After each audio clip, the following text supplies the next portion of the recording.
Il est 17h30, alors on va commencer. Bonsoir à tous. Merci d'être là et merci d'être là en ligne aussi, en direct ou en différé. Je m'appelle Philippe Schnob, je suis président du conseil d'administration. Je vous présente comme à l'habitude les gens qui m'accompagnent. Mme Marie Turcotte, représentante des clients du transport adapté. Jean-François Parenteau, maire de Verdun, bonsoir. M. Benny Massella, maire de Montréal-Ouest. Bonsoir. Francesco Miele, conseiller de ville dans l'arrondissement Saint-Laurent, qui est leader de la majorité au conseil. Bonsoir. Nathalie Pierre-Antoine, conseillère d'arrondissement dans Rivière-des-Prairies, Pointe-aux-Trembles. Bonsoir. M. Luc Tremblay, directeur général. Bonsoir. M. Marvin Rotrand, vice-président du conseil et conseiller de Notre-Dame-de-Grâce, Côte-des-Neiges, Notre-Dame-de-Grâce. Bonsoir. Good evening, everybody. Mme Claudia Lacroix-Perron, représentante des clients du transport collectif. Bonsoir. M. Pierre Gagné, maire de l'arrondissement Antique-Cartierville. Bonsoir à vous tous. Mme Marie Plourde, conseillère du plateau Mont-Royal. Bonsoir. Bonsoir. Et Maître Sylvie Tremblay, secrétaire générale et directrice exécutive aux affaires juridiques. Bonsoir. Alors, quelques mots d'abord sur les événements des dernières semaines. Vous savez qu'on a présenté le budget à la fin novembre, le budget 2017 en présence du maire de Montréal. Un budget, vous l'avez certainement vu dans les médias, qui marque notre engagement ferme envers l'amélioration du service aux clients. Un budget qui prévoit des investissements de 23 millions pour l'amélioration de l'offre de services. Plus en détail, là, on va augmenter le service de 6 dans le métro. C'est du jamais vu depuis l'inauguration du métro des lignes qui nous ont menés à Laval. Ça veut dire aussi, en pointe, un service 5 minutes max en soirée, la prolongation des heures de service sur la ligne bleue. Ça veut dire aussi que le 31 décembre, après le réveillon, vous pouvez rentrer chez vous en métro parce qu'on sera ouvert toute la nuit du jour de l'an. Ça veut dire aussi 100 000 heures de service bus supplémentaires, un sommet depuis 2012. Des heures supplémentaires dans le bus qui vont permettre d'augmenter la fréquence dans certains secteurs, de créer de nouvelles lignes et d'ajuster les temps de parcours en fonction des réalités du terrain. Donc, des bonnes nouvelles dans le réseau bus aussi. Tout ça, évidemment, sans augmentation tarifaire le 1er janvier. Ce sera révisé en cours de l'année. Le budget aussi comporte des mesures très, très concrètes. On va ajouter 107 nouveaux bus hybrides climatisés avec 2 espaces pour les clients en fauteuil roulant en 2017, avec des ports USB aussi pour pouvoir recharger vos appareils intelligents. Donc, une amélioration de ce côté-là aussi. On va rajouter 18 trains Azur en 2017. Et vous connaissez ces trains-là, vous les voyez déjà passer. Bien, à la fin de 2017, c'est l'exception qui sera de voir passer un MR73 sur la ligne orange. On va poursuivre aussi l'implantation d'e-bus. Donc, vous le voyez déjà apparaître dans certains bus. Quand on vous annonce le prochain arrêt, c'est qu'e-bus fonctionne. Bien, ça va continuer à s'implanter au cours des prochains mois. Le métro ouvert le 31 décembre, je l'ai dit. Le réseau cellulaire également va continuer à se déployer. On va rajouter 10 stations en 2017 sur les lignes oranges, bien sûr, vers Montmorency, sur certaines stations de la ligne bleue aussi. On pourrait continuer longtemps, mais ce qu'on veut que vous reteniez, ce que nous, on retient en tout cas, c'est que l'ensemble de ces initiatives-là sont rendues possibles grâce à une gestion rigoureuse. Donc, merci à l'ensemble de la direction pour permettre d'atteindre ces objectifs-là. Et aussi grâce à l'appui indéfectible de l'agglomération de Montréal qui augmente encore une fois cette année sa contribution de 25,8 millions de dollars en plus pour 2017, en plus de ce qui aurait été fait là, en 2013, 14, 15, 16. Alors là-dessus, je cède la parole au directeur général qui va vous dire aussi quelques mots sur ce budget 2017. Merci, M. le Président. Encore une fois, bonsoir tout le monde. Effectivement, moi aussi, je voudrais revenir un petit peu sur le budget 2017 et amener quelques compléments d'information. Monsieur le Président en a parlé, c'est un budget effectivement qui est très rigoureux. C'est un budget aussi qui est très porteur, qui est équilibré, qui est responsable parce que, justement, les dépenses d'exploitation courante de la STM vont augmenter de seulement 0,6 % en 2017 pour amener le total des dépenses à 1,4 milliard. Monsieur le Président l'a mentionné, je tiens à le formaliser. Il y a beaucoup de membres de l'équipe de direction qui sont dans la salle aujourd'hui. On ne pourrait pas maintenir les dépenses comme ça si ces gens-là ne faisaient pas un travail remarquable. Donc, encore une fois, je leur lève mon chapeau. Vous savez, augmenter le service comme ça, tout en permettant seulement d'avoir des dépenses qui augmentent de 0,6 %, on ne peut pas faire autrement que de parler de rigueur. Et je pense que c'est tout à l'honneur des gens qui ont travaillé dans ce dossier-là. Donc, encore une fois, merci à toute l'équipe de direction. C'est aussi, et ça c'est important de le mentionner, le dernier budget traditionnel de la Société de transport. Comme vous n'êtes pas sans le savoir, l'année prochaine, en fait le 1er juin 2017, Il y a une nouvelle gouvernance qui va se mettre en place. L'ARTM, l'Autorité régionale des transports métropolitains, va entrer en fonction et il va y avoir des impacts importants au niveau de la présentation du budget de la STM. Donc, on appelle ça, nous, notre dernier budget traditionnel, comme on l'a toujours présenté. On aura l'occasion, évidemment, à plusieurs reprises au cours de la prochaine année, de vous expliquer tout ce qui va se passer dans ce contexte-là. Mais c'est fort probablement la dernière fois qu'on présente un budget comme on l'a présenté en termes de sa forme là, cette année. Monsieur le Président a mentionné aussi qu'il y avait beaucoup d'investissements en termes d'augmentation de services, mais il va y avoir aussi beaucoup d'investissements en termes de maintien d'actifs. J'ai eu l'occasion de vous en parler à plusieurs reprises depuis que je prends la parole au Conseil parmi vous là, depuis quelques mois. Mais ça va vraiment prendre son envol encore plus davantage là, en 2017. En fait, on va investir 887 millions de dollars l'année prochaine pour s'occuper de nos infrastructures qui sont vieillissantes, contrairement à 535 millions l'année dernière. En fait, au cours des 4 prochaines années, on va investir en termes de maintien d'actifs plus qu'on le fait dans les 10 dernières. Donc, je pense qu'on ne peut pas souligner, on ne peut pas passer sous silence cet investissement-là. Concrètement, qu'est-ce que ça va vouloir dire? Bien, on va avoir, entre autres, des nouvelles stations qui vont être accessibles. Il va en avoir 2, Honoré-Beaugrand et Place d'Armes, qui vont se déployer dans l'accessibilité universelle. On a des escaliers mécaniques, j'ai déjà eu la chance de vous en parler ici, là, qui sont vieillots. On va en remplacer 24. On va continuer à investir dans nos stations, dans nos tunnels, vous le voyez, là, pour ceux qui prennent le transport collectif tous les jours. Et on va même revoir toute la signalétique. Donc, pour toutes ces raisons-là, c'est une accélération des investissements en maintien d'actifs. C'est la condition sine qua non pour avoir un service de qualité. Évidemment, avoir un bus au bon endroit, au bon moment, même chose pour le métro, et d'investir dans nos installations, pour nous, ce sont des conditions de succès essentielles. Et c'est ce qu'on vise avec le budget 2017 qu'on a présenté la semaine dernière. Merci, M. Tremblay. Là-dessus, on va passer à la période des questions. On commence avec M. Gilbert Bauer. Bonsoir. Oui, bonsoir, M. le Président. Bonsoir, messieurs, dames. Bonsoir. Oui, moi, j'ai une petite remarque à faire avant de poser mes 2 petites questions. J'aime bien le système, le e-bus, là, qui indique les prochaines stations. Ça, c'est très... J'espère qu'on l'aura dans tout le réseau. C'est ça qui est prévu. Ça, c'est bon. Ça s'en vient très bientôt. OK. Et puis, deuxième affaire, on espère aussi avoir moins de pannes dans les prochains temps, parce qu'il y a eu des gros problèmes depuis quelques semaines, là. Il y a des arrêts de service, là. Il y a toutes sortes de causes, vous le savez. On a eu l'occasion de le dire. Et tout le monde a un effort à faire. Nous, on a un effort à faire. M. Tremblay a parlé des investissements à faire dans le maintien des actifs pour que notre part de la responsabilité soit assumée. Mais il y a aussi une partie de ces arrêts de service-là qui sont dus à certains comportements qu'on doit collectivement observer et s'assurer que collectivement, on est observateur et que les gens, on a rajouté des gens sur les quais pour surveiller, mais aussi l'ensemble des clients sont aussi, mais ils peuvent être mis à contribution aussi quand vient le temps de repérer des comportements qui peuvent mener éventuellement des arrêts de service. Alors, on demande à tout le monde de contribuer à ça. On demande aux gens de faire attention pour ne pas échapper leur téléphone, leur chapeau, leur parapluie sur la voie. Et si c'est le cas, de ne pas aller les chercher eux-mêmes, c'est dangereux. Il y a des choses essentielles, fondamentales qu'on peut faire chacun de notre côté pour réduire les arrêts de service. On a pris ça très au sérieux. Oui, parce que moi, je soupçonne beaucoup que c'est aussi un lien avec les travaux en cours actuellement, pas partout dans le réseau aussi, là, non? Il n'y a pas un lien là-dessus. Non. Il n'y a pas de lien avec les travaux en cours. OK. Alors là, je passe mes 2 petites questions Alors, concernant... On va dire que ce que vous venez de dire n'était pas une question. Alors, non, un commentaire auquel j'ai répondu. Allez-y. Je parlais du REM, là, parce que là, j'ai appris que la Caisse du dépôt demande plus de 2 milliards de fonds publics là, pour fabriquer son train électrique, là, alors qu'on dirait que le projet de prolonger la ligne bleue vers l'Est, là, c'est un peu mis sur la glace pour donner priorité au REM. J'espère que c'est pas ça que j'ai compris. Bien, c'est pas ça que vous devriez comprendre.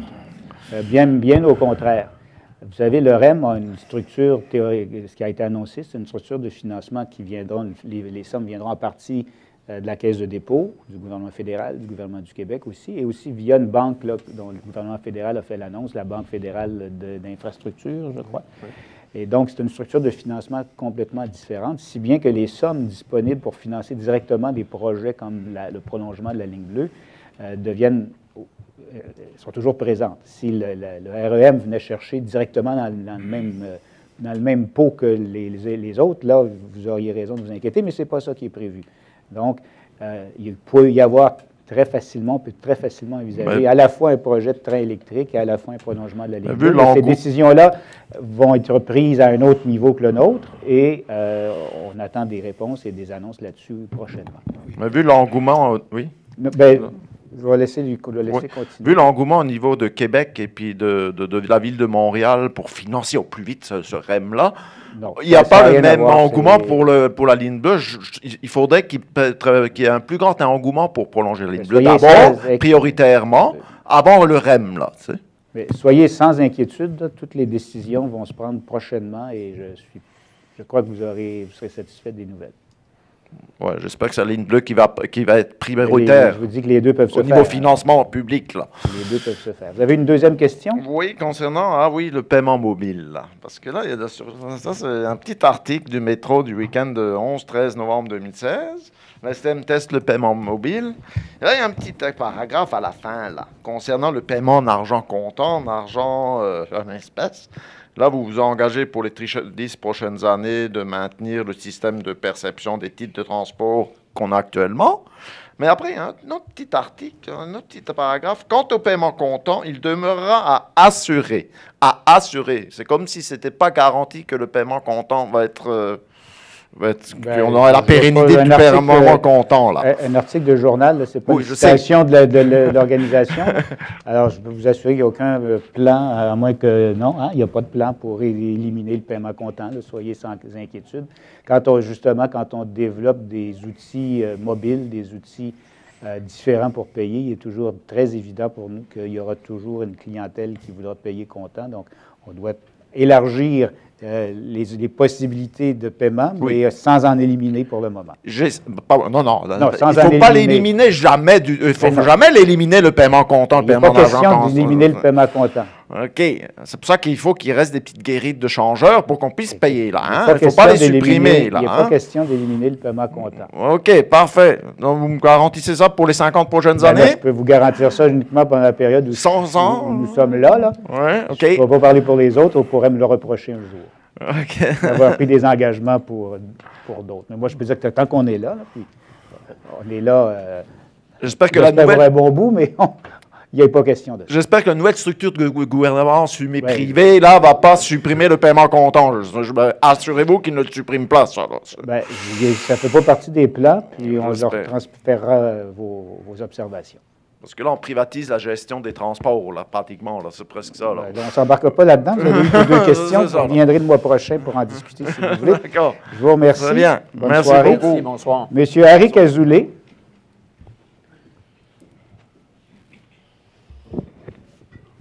Merci. Bonsoir. Bonsoir, Monsieur le Président, Mesdames, Messieurs. Mon nom est Harry Azoulay, je suis le directeur d'une résidence pour personnes âgées qui s'appelle la résidence Leftov et qui se trouve au 6900 Sherbrooke-Ouest. En fait, la résidence Leftov est plus qu'une résidence pour personnes âgées, c'est une ressource intermédiaire. Si vous suivez un peu les nouvelles des ressources intermédiaires, même ce matin, le ministre Barrett compte ouvrir des centaines ou 1000 ou plus que 1000 places en ressources intermédiaires parce que les ressources intermédiaires sont un partenaire important du réseau public. Ce sont des partenariats publics-privés qui aident au réseau public dans l'hébergement des personnes âgées, dans le continuum des services aux personnes âgées. Les ressources intermédiaires hébergent des personnes qui requièrent un peu moins de soins qu'en CHSLD, mais toujours des soins qui sont importants. Alors, la résidence Leftov est en place depuis 2002, donc depuis 17 ans au mois de janvier qui s'en vient.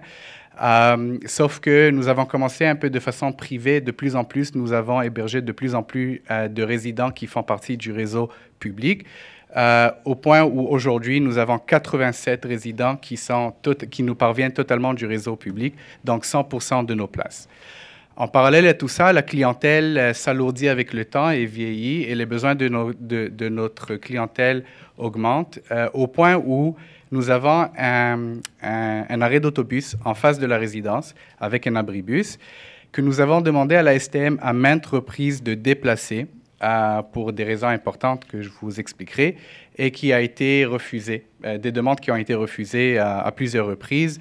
Dernièrement, un membre de famille a fait une demande. Avant ça, la directrice de l'établissement partenaire avec qui nous faisons affaire a fait une demande qui a été refusée. Donc, il y a clairement un refus de la part de la STM. Le problème, c'est que notre clientèle qui est à mobilité réduite sort de la résidence pour embarquer dans des autos, des taxis, des autobus adaptés de la STM, transport adapté, et qui doit se déplacer assez loin de la porte d'entrée pour pouvoir accéder à leur transport parce qu'il y a un arrêt d'autobus juste en face. C'est un problème encore qui est plus grave en hiver, parce que imaginez une personne âgée avec un fauteuil roulant en marchette qui essaie de se déplacer vers un taxi, plus loin que la porte d'entrée, et qui se met à risque justement de tomber sur le trottoir, même si elle est accompagnée d'une personne. Nous avons voulu demander à la ville, à l'arrondissement, justement Côte-des-Neiges, Notre-Dame-de-Grâce, de créer un débarcadère. Mais pour créer un débarcadère, il faut que l'abribus et l'arrêt d'autobus, en fait, soient déplacés. D'ailleurs, il y a à 2 blocs à l'ouest et à 2 blocs à l'ouest de nous, il y a 2 arrêts d'autobus. Je comprends la situation. Donc, la question, vous voulez savoir ce qu'on peut faire à cet égard-là. D'abord, il doit y avoir quand même de vos clients qui prennent l'autobus. Je vous dirais que dans 99,9% de nos clients, ou je vais l'arrondir à 99%, non. C'est une clientèle en ressources intermédiaires, c'est une clientèle qui requiert un niveau de soins juste avant un CHSLD. Il doit y avoir de vos employés qui prennent l'autobus aussi. Ça, c'est clair. Les employés, c'est sûr et certain. Mais on parle de la sécurité des résidents et non pas celle des employés. Normalement, on nous demande de rajouter des abribus. C'est pas l'abribus. C'est l'arrêt d'autobus. On parle de l'arrêt d'autobus. Je pense que M. Rotran veut vous répondre. Oui. Bonjour, M. Azoulay. Je sais qu'une délégation de votre résidence est venue avant-dernière séance de conseil d'arrondissement Côte-des-Neiges Notre-Dame-de-Grâce. Monsieur, je n'étais pas présent. J'étais évidemment de l'Association canadienne des transporteurs urbains et je sais que cette revendication est faite pour chercher l'appui de l'arrondissement. Je sais également qu'effectivement, le maire Copeman a indiqué que le conseiller Searle, c'est dans son district, doit travailler le dossier. Jusqu'à ce matin, il n'a pas m'approché, mais quand même, M. Copeman a dit que l'arrondissement est ouvert aux autres solutions. Une chose est claire, cet arrêt d'autobus est utilisé. Il y a plusieurs centaines de gens qui montent les autobus et descendent à cet arrêt chaque jour. L'arrêt à l'ouest, qui est à 180 mètres, quelque chose comme ça, dessert the Montreal Association for the Blind. Donc, ils ont un fort argument pour conserver leur arrêt. Et celle à l'est est plus que 200 mètres. Je pense que l'arrondissement pourrait facilement regarder la possibilité de faire un débarcadère sur la rue Mariette à votre côté est. Et je ne sais pas si c'était examiné, mais je m'engage de envoyer, et si vous êtes d'accord, ces requêtes pour au moins examination pour les services de l'arrondissement. On doit balancer des différents besoins. C'est clair, vous avez un problème de fonctionnement, mais la solution peut-être n'est pas d'accommoder quelques centaines de personnes chaque jour. Peut-être quelque chose dans la gestion des espaces pour des débarcadères ou pour le stationnement peut être fait par l'arrondissement qui convienne à vous autres. Je comprends ce que vous dites et je pense que cette ouverture est déjà mieux que ce qui nous a été proposé dans le passé, mais la clientèle que nous avons, c'est une clientèle qui est à mobilité réduite. Alors, demander aux résidents de sortir de l'immeuble pour faire le tour ou passer à la rue transversale pour accéder à leur automobile, là d'ailleurs où il y a une borne d'incendie, fait en sorte qu'ils vont devoir traverser le même trajet sur le trottoir que si une personne stationnait de l'autre côté de l'arrêt d'autobus. Ce qu'on demande, c'est que les besoins de la clientèle soient pris en considération et que si jamais il y avait un CHSLD dans notre emplacement, il y a facilement des CHSLD de 87 places ou 87 lits à Montréal. Est-ce que l'arrêt d'autobus serait laissé juste en face de la porte d'entrée du CHSLD? La question, moi, je pense que non. Et notre clientèle n'est pas très loin Les besoins de la clientèle n'est pas très loin de ceux d'une clientèle en CHSLD. Donc, je ne comprends pas pourquoi on ferait marcher nos résidents de la porte d'entrée jusqu'à la rue transversale, ce qui représente quelques dizaines ou une centaine ou plus que ça de pieds en hiver, alors que les trottoirs pourraient leur poser un danger de chute, au lieu de déplacer un abri d'autobus au bloc qui est juste à côté. Et c'est correct je ne vous dis pas d'éliminer l'arrêt d'autobus, je vous demande de le déplacer sur l'autre bloc, de l'autre côté de l'intersection, là où des personnes comme vous et moi pourraient facilement accéder, plus facilement que nos résidents qui sont en mobilité réduite. Est-ce que ça ne serait pas une meilleure solution? Je pense que ce qu'on peut faire, là, parce que ça devient très précis, il faut aller sur place et tout ça. On va faire la démarche, on va aller voir, on a vos coordonnées pour entrer en communication avec vous pour voir s'il y a d'autres solutions. Là. Je l'ignore, je ne vois pas ce coin, je ne connais pas ce coin-là. Là.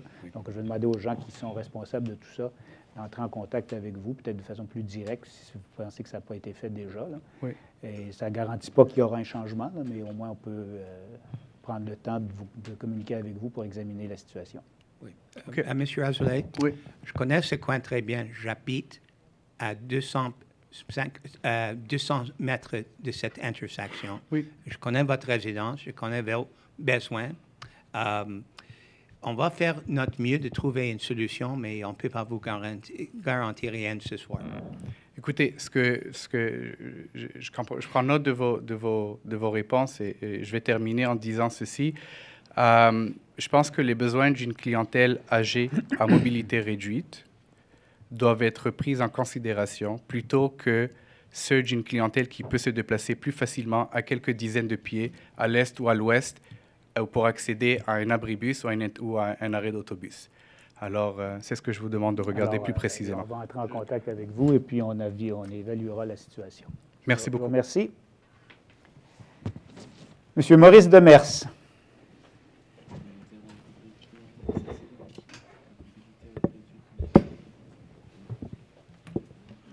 Bonsoir. Bonjour, Monsieur le Président. Bonsoir. J'aimerais savoir si je peux inviter le représentant d'un élu de mon quartier au fédéral. Comment? Pouvez-vous être plus explicite, l'inviter pour aller où? Invité pour venir ici. Ah, pour venir ici. Oui. Donc, vous voudriez inviter un conseiller municipal? Un représentant de l'élu fédéral. C'est un événement public. Quiconque veut participer, veut assister. Les gens sont... vous entrez, vous vous présentez, vous pourrez même poser des questions s'il le désire. Alors, il n'y a aucun problème de ce côté-là. J'avais déjà proposé des panneaux indicateurs à chaque arrêt pour avertir que l'autobus s'en vient. Est-ce que ce serait possible d'en avoir un format plus petit avec seulement 2 chiffres, soit à peu près 30 cm par 30 cm? C'est précis, là, mais vous savez qu'on va bientôt, avec IBUS, avoir des bornes d'information qui vont être réparties un peu partout dans les stations de métro, quelques-unes sur des axes importants. Il y a les abribus numériques que vous avez probablement vus qui vont aussi Non, pas encore. Il y en a, les abribus numériques vont aussi avoir le temps de passage réel de l'autobus quand ce sera annoncé, quand ce sera fait. Donc, il y a déjà cette démarche-là qui va se faire. Sinon, le temps réel sera disponible au téléphone, sera disponible sur les applications aussi, mais même si vous n'avez pas de téléphone intelligent, vous pourrez téléphoner avec le téléphone traditionnel et on va vous donner l'heure du prochain passage aussi. Donc, il y aura plein d'outils qui vont permettre aux gens de connaître les heures de passage. Quant à ça, bien là, il faudrait regarder avec nos partenaires, voir s'il y a des gens qui sont intéressés à investir dans ça. Ça demande quand même beaucoup d'investissement, mais c'est important pour nous de diffuser l'information en temps réel quand elle sera disponible, puis on va prendre tous les moyens qu'il faut pour que ce soit accessible au plus grand nombre via tous les outils dont on dispose. Mais j'ai vu les nouveaux abribus, puis c'est une seule publicité permanente. Il y avait moyen d'en mettre avec un imageur LCD. Il y en a avec un écran, là, il y en a 75. répartis un peu partout en ville qui le donnent, là, qui ont déjà des publicités qui changent avec l'heure aussi. Puis il y a des publicités qui changent? Oui, oui, avec l'heure aussi du prochain passage. Puis dès qu'on aura le temps réel, là, ce sera le temps réel qui sera donné sur les abribus. Donc, ça, ce ne sera pas partout, là, mais il y en aura quand même qui seront répartis dans le territoire. Merci. Ça va, merci, bonsoir. Monsieur Maxime Thérien. Bonjour. Bonsoir. Bonsoir plutôt. D'abord, félicitations pour les 23 millions investis. J'ai juste une petite question. C'est-tu des nouvelles argent ou c'est dû à votre rigueur de gestion? C'est les deux, je dirais. Il y a une partie qui vient de la rigueur budgétaire, puis il y a une partie aussi qui vient de la contribution municipale. C'est un amalgame des deux. 25,6 millions municipaux. Pour la municipalité, mais ça couvre en grande partie les améliorations de services, mais ça a été rendu possible aussi à cause de la gestion à l'interne. OK. Moi, je viens ici pour parler de la gratuité au niveau du transport en commun. On sait que dans le passé, il y a des partis politiques qui ont déjà amené l'idée. On sait que aussi depuis plusieurs années, les tarifs bougent. Ils augmentent, mais bougent plus ou moins. Là, si on compare à des grilles tarifaires de 2014-2012, il n'y a pas une si grande augmentation de ça. Je me demandais, est-ce qu'il y a une possibilité de travailler dans le sens d'avoir un jour une gratuité au niveau du transport en commun à Montréal, ce qui serait peut-être une innovation, au lieu de regarder ce qui se passe ailleurs et d'acheter, exemple, des systèmes de paiement qui sont plus ou moins fonctionnels versus les gens qui ne paient pas, versus les amendes qui sont données, que les gens ne paient pas au final. Ouais. Fait que c'est comme un engendrement de coûts qui servent peut-être à rien. Fait que je me demandais, est-ce que c'est possible de travailler dans un sens où qu'un jour le transport collectif soit gratuit avec les gouvernements, avec les compagnies, parce que je sais aussi que au niveau des compagnies, je pense qu'il y a des plans de bonification si les employés ou tant de pourcentage d'employés. Fait que je me dis, tant qu'à tricoter comme ça, pourquoi qu'on n'irait pas travailler dans un sens où ce que les entreprises qui sont profitables pourraient investir dans ce réseau-là? Oui, ça devient de l'investissement privé. On sait que ça existe déjà par la publicité, mais d'aller au-delà, puis d'innover. Puis on a déjà ça avec Transgesco. Il y a une trentaine de millions de nos revenus qui viennent notamment de la publicité. Vous savez combien de nos revenus viennent des clients? Non, ça, je peux 465 millions. OK. Alors, si ça devait être gratuit, il faudrait trouver une autre source de financement. Et la réflexion n'est pas commencée à savoir d'où ça viendrait, mais j'ai de sérieux doutes quant à l'intention qu'on pourrait avoir de procéder de ce côté-là. On a un pourcentage quand même assez élevé, 44-45 de nos revenus qui viennent des clients. C'est assez élevé, mais à Toronto, c'est beaucoup plus. À Toronto, c'est 141 $ par mois. Okay. Donc, c'est encore beaucoup plus important. C'est 75 des revenus qui viennent des voyageurs. Donc, il n'y a pas de réflexion actuellement sur la gratuité. C'est une côte énorme à monter. Il y aura une nouvelle agence, on en a parlé tout à l'heure, l'Agence régionale de transport métropolitain, qui aura la responsabilité, à partir de l'an prochain, de fixer les tarifs et de réfléchir sur la tarification. Donc, s'il devait y avoir une réflexion sur une gratuité, c'est de ce côté-là que la réflexion devrait porter. Mais d'une façon ou d'une autre, il faudrait trouver une source de revenus pour financer ces 465 millions-là qui disparaîtraient subitement. Alors, c'est quand même un pensez-y bien avant d'aller jusque-là. OK. Bon, en tout cas, on essaie au moins de maintenir le cap de pas d'augmentation de tarifs. On essaie de maintenir l'augmentation de manière raisonnable. On a augmenté les tarifs d'1 l'an passé, cette année, en fait, ce qui a été $1 sur la carte Opus. C'est relativement modeste. Et quand on regarde ailleurs au Canada, on reste la ville où c'est le moins cher. Okay. Je comprends que pour certaines personnes, ça peut être un montant important, mais je vous le dis, à Toronto, c'est 141 $. Ailleurs, c'est au-dessus de 90. Donc, on a quand même un bon système de transport collectif à un prix relativement raisonnable dans les circonstances. Donc, avant de tomber à la gratuité, il faudrait se poser de bonnes questions. Mais on essaie toujours de maintenir des hausses dans un encadrement raisonnable. Mais à partir de l'an prochain, c'est la RTM qui va s'occuper de ça, qui va déterminer les hausses de tarifs. OK. Ça, c'est une agence gouvernementale, j'imagine? C'est une agence régionale qui va donc être sous la juridiction de la communauté métropolitaine. Donc, il va s'occuper du développement puis de la planification du transport collectif pour l'ensemble de la région. Et donc, il aura la responsabilité de fixer les tarifs pour l'ensemble de la région. Fait que si je comprends, le mandat de la STM au niveau de sa logistique qui est en ce moment va changer. Ce qui va changer, c'est qu'on ne fixera plus les tarifs. On parle juste de tarifs, on parle pas de logistique, de transport d'autobus qui va s'en aller telle place. C'est toujours nous qui allons avoir cette responsabilité-là, mais pas celle des revenus. Ah, OK. On va donc gérer les dépenses puis offrir le service en fonction des revenus qui sont mis à notre disposition. OK, merci. Merci. Bonsoir. Bon, mais ça met fin à la période des questions. On va passer à l'ordre du jour de l'Assemblée. Donc, j'appelle l'article 1. Adopter l'ordre du jour de la présente Assemblée du Conseil d'administration, en retirant l'article 14.4. Je propose. Je l'appuie. L'article 1 est adopté. Article 2, approuver le procès-verbal de l'Assemblée du Conseil d'administration de la Société tenu le 3 novembre 2016. Je propose et je l'appuie. L'article 2 est adopté. Article de la rubrique 3 de 3.1 à 3.5. 3.1. Adjuger un contrat à Vapor Rail, une compagnie de Wabtec, pour l'acquisition de pièces diverses pour le métro de Montréal. Il s'agit de pièces qui servent à remplacer les mécanismes d'ouverture des portes. Alors, vous conviendrez avec moi que c'est très important d'assurer qu'on a ces pièces-là. 3.2. Exercer les options de renouvellement du contrat adjugé à Béton Préfabriqué du Lac pour l'acquisition de pièces de roulement en béton précontraint. C'est des pièces que vous voyez tous les jours quand vous prenez le métro. C'est des pièces de béton sur lesquelles roulent les métros. Alors, c'est aussi important d'en avoir une bonne quantité pour pouvoir les remplacer. 3.3. Adjuger un contrat à Voslo Cogifère pour la fourniture d'appareils de voie pour métro sur pneumatique. Ça, c'est dans le cadre du projet de garage Côte-Vertu. 3.4. Adjuger des contrats à PR Distribution, le groupe JSV et Fabori Canada Inc. pour la fourniture de visseries diverses. Et donc, c'est un regroupement, finalement, de l'appel d'offres pour regrouper en un seul appel d'offres toutes les catégories de vis qu'on peut avoir. Il y a 5000 types de vis différentes, mais on a regroupé tout ça. Ça a permis d'avoir un meilleur prix, donc de faire des économies. Et ça vaut jusqu'en 2020.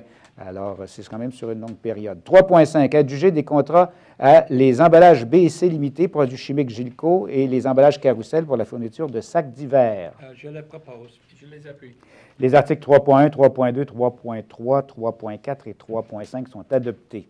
Article 3.6 à 3.8. 3.6. Adjuger des contrats à Prescott SM, division de Bunzl Canada, emballage Jean Cartier et Fonora Textile pour la fourniture de chiffons, linge et papier pour le nettoyage. 3.7. Adjuger des contrats à Magasin La Tulipe, Chaussures Belmont, Équipement de sécurité universel et Antonio Moreau pour la fourniture de souliers, bottes et bottines. Vous savez que dans les ententes avec les employés, dans les conventions collectives, on doit fournir certains équipements aux employés. Donc, c'est le cas des bottes, bottines et souliers, mais c'est un contrat pour les 2 prochaines années. 3.8. Modifier le contrat adjugé à Novabus, une division du groupe Volvo Canada pour l'acquisition d'autobus 40 pieds hybrides diesel électrique à plancher surbaissé. Il s'agit, dans le cas de la STM, de 51 autobus qui seront livrés en 2018 et 2019. Exactement. Je propose, M. le Président. Je les appuie. Les articles 3.6, 3.7 et 3.8 sont adoptés. Rubrique 4, 4.1 à 4.5. 4.1. Exercer l'option de renouvellement du contrat adjugé à Bell Canada pour l'acquisition de services de téléphonie filaire et frais de millage. 4.2. Adjuger un contrat de service à Metropolitan Media Distribution pour la distribution de planibus. Alors, ce n'est pas parce qu'on va dans le numérique, M. Bauer, qu'on n'aura plus de planibus. 4.3. Adjuger un contrat à DocuDépôt pour le service d'archivage de documents semi-actifs de la STM. Et 4.4. Adjuger un contrat à GSF Canada pour l'entretien majeur de locaux administratifs à l'étage au Centre de transport Saint-Denis. Et 4.5. Augmenter l'enveloppe budgétaire du contrat de service de design d'intérieur et chargé de projet d'aménagement adjugé à Imo Design 3D. Je les propose, M. le Président. J'appuie. Les articles 4.1, 4.2, 4.3, 4.4 et 4.5 sont adoptés. 4.6 à 4.8. Maintenant, 4.6, octroyer un contrat à SAP Canada pour le support et l'entretien des licences SAP pour l'année 2017. 4.7, modifier le contrat adjugé à MGB Associés pour les travaux de préparation pour les stations de recharge dans le cadre du projet Cité Mobilité. Et 4.8, octroyer un contrat à la Ville de Montréal pour l'acquisition, l'installation et la programmation de feux prioritaires et le remplacement des contrôleurs. Évidemment, ça va permettre de poursuivre l'installation de feux prioritaires pour augmenter la fluidité des autobus. Je les propose. J'appuie. Les articles 4.6, 4.7 et 4.8 sont adoptés. Dans la rubrique 5, 5.1, octroyer un contrat au Dr. Eric Higgins pour les services professionnels d'un médecin. C'est un contrat pour les 2 prochaines années. 5.2, autoriser l'étape 2 du contrat de service professionnel adjugé à Groupement SNC-Lavalin Stantec HMM pour la construction du garage souterrain à la station Côte-Vertu. Je propose et je les appuie. Les articles 5.1 et 5.2 sont adoptés. Rubrique 6, 6.1, autoriser des modifications au contrat adjugé à Consortium Bombardier Alstom pour la fourniture de matériel roulant MPM-10.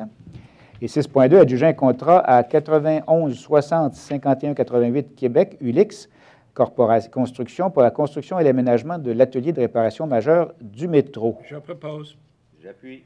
Les articles 6.1 et 6.2 sont adoptés. Rubrique 8, 8.1, d'approuver l'amendement au bail de sous-location avec Stantec Expert Conseil limité pour un espace situé au 1080 Beaver Hall pour le bureau de projet équipement fixe du métro. C'est la première décision concrète qu'on prend ici en lien avec le projet d'accessibilité universelle qu'on a annoncé. Donc, c'est à partir de là qu'on va faire la préparation des plans et devis pour le bureau de projet qui s'occupera des nouveaux ascenseurs qui seront installés d'ici 2022. Je le propose. Pardon, j'appuie. L'article 8.1 est adopté. Rubrique 9. 9.1, adjuger un contrat à ULIX Construction pour la réfection de l'édicule Square Cabot de la station Atwater.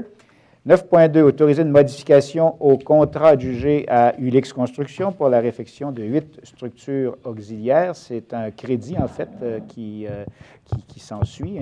9.3, approuver le protocole d'entente avec la Ville de Montréal dans le cadre de la réfection de l'édicule Square Cabot de la station Atwater. Et 9.4, approuver l'amendement au bail avec complexe Place Crémazie pour prolonger la durée du bail en cours et approuver la location d'espaces de bureaux aménagés additionnels. Je propose. J'appuie.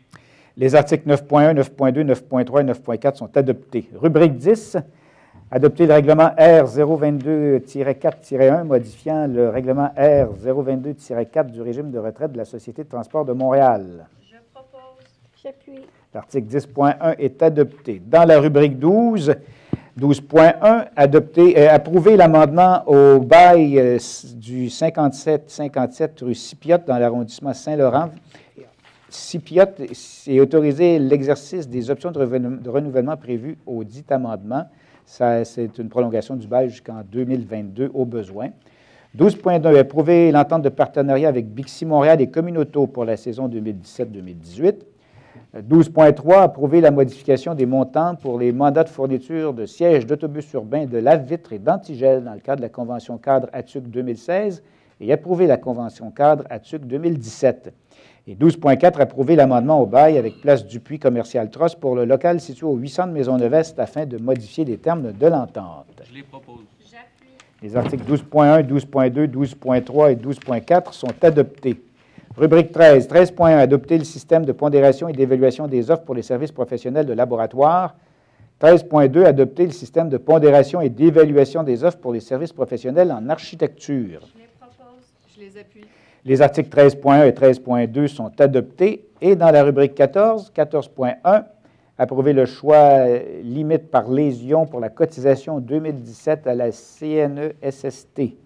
14.2, adopter le calendrier des assemblées publiques du Conseil d'administration de la Société de transport de Montréal pour l'année 2017. 14.3, autoriser la régularisation des titres de propriété de l'édicule nord de la station de métro Henri Bourassa avec la Société québécoise des infrastructures. 14.5, adopter la politique corporative PC 2.12, accès à l'égalité en emploi. Je propose. Et je les appuie. Les articles 14.1, 14.2, 14.3 et 14.5 sont adoptés. Et finalement, l'article 14.16, adopter la politique corporative PC 5.9, données ouvertes. Je propose. Je les appuie. L'article 14.6 est adopté. Alors, ça met fin à l'ordre du jour de l'Assemblée régulière du Conseil d'administration de la STM du 7 décembre. Je vous souhaite de joyeuses fêtes et on se retrouvera au mois de février pour une autre assemblée. Merci, bonsoir. Joyeuses fêtes.